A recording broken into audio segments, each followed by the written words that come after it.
उल्लास होता है इस पार्टी में काम करने में, क्योंकि भारतीय महिला कभी कमज़ोर नहीं होती। हमारे इतिहास गवाह है इस बात का। भारतीय महिला कभी कमज़ोर नहीं होती। उसे ना ही कभी घर का काम भारी पड़ता है और ना ही उसे कभी राजनीतिक क्षेत्र में ज़मीनी स्तर पर काम करना पड़े तो वो भी उसे भारी नहीं होता है। जी हाँ जी, मैं कुछ प्रयास उसमें कर रही हूँ और मेरा पूरी तरीके से मन है कि अगर यदि पार्टी ने मुझे ये सौभाग्य दिया जी तो मैं बहुत ईमानदारी से और निष्ठा से मोदी जी की और योगी जी की विचारधाराओं को आगे ले जाते हुए अपने राष्ट्र को सर्वोपरि करते हुए इस पर काम करूंगी पूरी तरीके से।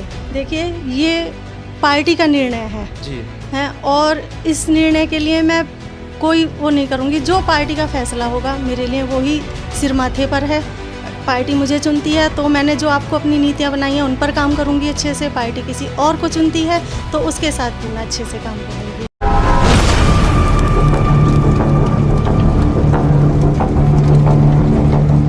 न्यूज इंडिया फर्स्ट में आपका स्वागत है। मैं आपके साथ रविंद्र कुमार इंसा, संवाददाता छोटी काशी अनूप शहर से। तो इस समय आपको रूबरू कराते हैं, एक महिला हमारे साथ जुड़ी हुई है, भारतीय जनता पार्टी से नेता हैं, उनसे आपको रूबरू कराते हैं। तो आप सबसे पहले आप अपना नाम बताएं। जी, मेरा नाम राधिका गोयल है और मैं Bharatiya Janata party main body से मंडल मंत्री के पद पर हूँ। तो मैडम, आप ये बताइए, भारतीय जनता पार्टी में यानी कि राजनीति में आने का आपका मन कैसे बना? मैं बचपन से ही मेरे परिवार में जी मतलब मेरे मायके में शुरू से ही ऐसी विचारधाराएं रही हैं कि अटल जी थे उस समय भारतीय जनता पार्टी के प्रधानमंत्री। तो घर में माहौल ऐसा था, भाई था वो बजरंग दल में था, विश्व हिंदू परिषद में काम करता था और दधीची देवधान समिति में भी। तो घर का माहौल ऐसा था कि संघ के कार्यकर्ता भी आते रहते थे, बातें होती थी। तो उनके विचारों से मैं इतना प्रभावित रहती थी कि मेरा मन करता था मैं भी इस पार्टी से जुड़ूं, इसमें काम करूं। और तो मैं आपसे ये पूछना चाहता हूँ, आप एक गृहिणी है, आप घर का काम करती हैं, एक महिला है, तो आपको ये कैसा लग रहा है कि आप राजनीति में आई हुई हैं? एक तो आपको घर का काम करना पड़ता है, परिवार का काम करना पड़ता है, दूसरा काम आपका आ गया राजनीति का।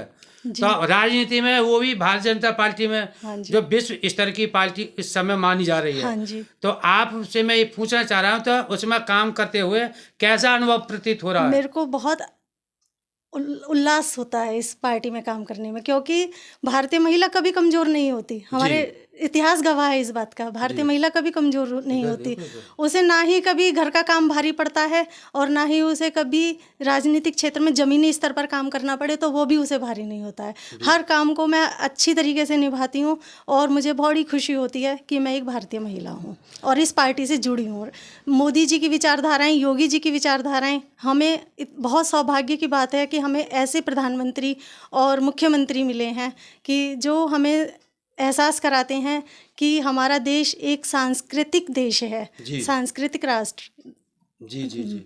तो जैसे यहाँ पतित पावनी माँ गंगा हैं, माँ अनूप शहर में सभी को पता है कि ये छोटी काशी के नाम से प्रचलित है। तो मैं अपने आप को बहुत सौभाग्यशाली समझती हूँ यहाँ पर काम करते हुए। तो मेरा सवाल आपसे, एक सवाल है आपसे। हाँ जी, पूछिए। कि जैसे निकाय चुनाव आ रहे हैं, तो क्या आपका मन निकाय चुनाव में भावी प्रत्याशी बनने का मन है क्या? जी हाँ जी, मैं कुछ प्रयास उसमें कर रही हूँ और मेरा पूरी तरीके से मन है कि अगर यदि पार्टी ने मुझे ये सौभाग्य दिया तो मैं बहुत ईमानदारी से और निष्ठा से मोदी जी की और योगी जी की विचारधाराओं को आगे ले जाते हुए अपने राष्ट्र को सर्वोपरि करते हुए इस पर काम करूँगी पूरी तरीके से। तो आपका जैसे आपका मन क्या है कि हम विकास में अनुशहर, छोटी काशी अनुशहर में क्या क्या विकास करा पाएंगे? मैंने इसके विकास के लिए कुछ योजना बनाई हैं, उसमें से मैं आपको 2-3 योजनाएं बताना चाहूँगी। सबसे पहले जैसे कि ये आपको पता है कि माँ गंगा की अविरल धारा यहाँ बहती है, छोटी काशी के नाम से अनूप शहर को जाना जाता है। तो मैं माँ गंगा के स्थल पर जितने भी अनुष्ठान होते हैं, धार्मिक त्यौहार होते हैं, पर्व होते हैं, मेले लगते हैं, जो दूर दूर से यात्री आते हैं, उन यात्रियों की सुविधाओं के लिए यहाँ रात्रि में उन्हें विश्राम गृह की आवश्यकता है, भोजन की आवश्यकता है, उस सब को पूर्ण करने में अपनी जिम्मेवारी निभाऊंगी। एक पर्यटन स्थल बनाने की पूरी पूरी कोशिश करूंगी अनूप शहर को। दूसरा, हमारे मोदी जी ने एक योजना चलाई हुई है इंदिरा रोटी के नाम से, उसके बारे में शायद अभी लोगों को कम जानकारी है। उसका एक मेन उद्देश्य ये है कि हमारे देश में कोई भी भूखा ना सोए रात को जी। तो अनूप शहर में वो व्यवस्था अच्छी तरीके से लागू करूंगी मैं। तीसरा, यहाँ यातायात की बहुत ज़्यादा कमी है, बहुत ही ज़्यादा। 6 बजे के बाद यहाँ इतनी परेशानी है, जो बच्चे बाहर पढ़ते हैं वो 6 बजे के बाद अनूप शहर नहीं आ सकते जी। बस ही नहीं है यहाँ पर 6 बजे के बाद में बुलंदशहर से। और इस चीज़ को, इस यातायात की कमी को सबसे पहले पूरा करूँगी मैं। चौथा, यहाँ पर स्वास्थ्य की बहुत परेशानी है। स्वास्थ्य से हॉस्पिटल नहीं है यहाँ पर अच्छे, डॉक्टर नहीं है यहाँ पर अच्छे, तो उस चीज़ की कमी को मैं सबसे पहले दूर करना चाहूँगी। जब एक अच्छा स्वास्थ्य होगा नागरिक का, तभी वो अच्छे से काम कर पाएगा। तो मेरा एक सवाल और है आपसे। हाँ जी। भारतीय जनता पार्टी क्या आपके लिए निकाय चुनाव में अध्यक्ष पद पर प्रत्याशी बनने का क्या उम्मीदवार नहीं है? देखिए, ये पार्टी का निर्णय है जी। और इस निर्णय के लिए मैं कोई वो नहीं करूँगी। जो पार्टी का फैसला होगा मेरे लिए वही सिर माथे पर है। पार्टी मुझे चुनती है तो मैंने जो आपको अपनी नीतियाँ बनाई हैं उन पर काम करूँगी अच्छे से। पार्टी किसी और को चुनती है तो उसके साथ भी मैं अच्छे से काम करूँगी। तो मेरा एक सवाल और है आपसे आखिरा, कि महिलाओं के लिए आप क्या कर पाएंगे? महिलाओं के विकास के लिए आप क्या कर पाएंगे? गरीब जो बहन बेटियां हैं, अशिक्षित रह जाती हैं, उनके लिए आप क्या कर पाएंगे? मैं महिला ही नहीं, सिर्फ जी, जो हमारे युवा बच्चे हैं जी, उसमें, चाहे वो महिलाएं हैं चाहे वो युवा हैं, युवक युवतियों के लिए, सबके लिए जो शिक्षा को, इस यातायात की कमी को सबसे पहले पूरा करूँगी मैं।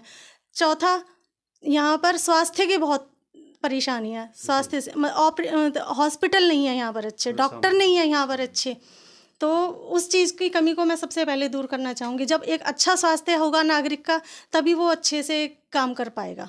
तो मेरा एक सवाल और है आपसे। हाँ जी। भारतीय जनता पार्टी क्या आपके लिए निकाय चुनाव में अध्यक्ष पद पर प्रत्याशी बनने का क्या उम्मीदवार नहीं है? देखिए, ये पार्टी का निर्णय है जी। और इस निर्णय के लिए मैं कोई वो नहीं करूँगी। जो पार्टी का फैसला होगा मेरे लिए वही सिर माथे पर है।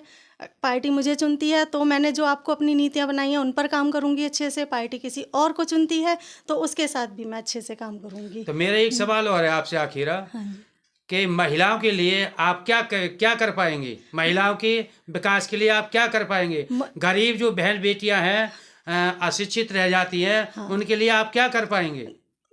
मैं महिला ही नहीं, सिर्फ जी, जो हमारे युवा बच्चे हैं जी, उसमें, चाहे वो महिलाएं हैं चाहे वो युवा हैं, युवक युवतियों के लिए, सबके लिए जो शिक्षा नहीं प्राप्त कर पाते हैं जी, तो उनके लिए शिक्षा का पूर्ण मैं चाहूँगी कि नगर पालिका की तरफ से हम उन्हें गोद लें।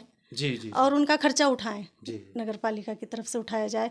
बहुत से इसमें बीमार बच्चे भी आते हैं कि बीमारी में इलाज नहीं करा पाते हैं, तो उनका भी नगर पालिका की तरफ से इलाज कराया जाए। और निर्धन बच्चों की पढ़ाई का, चाहे वो छोटे स्तर की पढ़ाई है चाहे वो उच्च स्तर की पढ़ाई है, सभी का। क्योंकि मैं संघ की विचारधाराओं से भी जुड़ी हुई हूँ, तो संघ में जैसे मोहन भागवत जी कहते हैं कि जब तक हम अंत्योदय तक काम नहीं करेंगे तब तक हम सफल नहीं होंगे। तो मेरी विचारधारा भी उनकी विचारधाराओं पर चलते हुए मैं यही कोशिश करूंगी कि अंत्योदय तक काम करना है हमें। जी। नगर पालिका में रहते हुए अंत्योदय तक काम करना है, तभी हम सफल हो पाएंगे, तभी हम अनूप शहर का विकास बहुत अच्छे से कर पाएंगे।